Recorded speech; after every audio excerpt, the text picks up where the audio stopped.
انه مصاب. لاحظ اللقطه الجميله، اسامه ابراهيم، علي جبر، الونش، محمد ناصف في خط الدفاع لنادي الزمالك. هنالك ستانلي، طارق حامد، احمد توفيق، ومعروف يوسف، اضافه الى محمد ابراهيم والمهاجم الصريح باسم مرسي.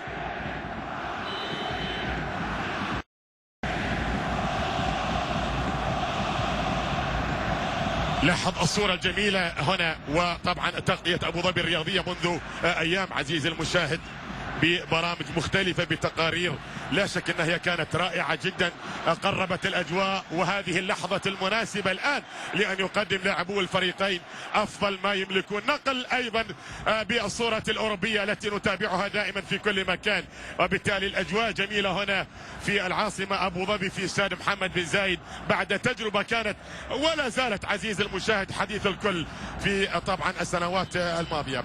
هنا طبعا شريف إكرامي ابن الحارس الكبير جدا إكرامي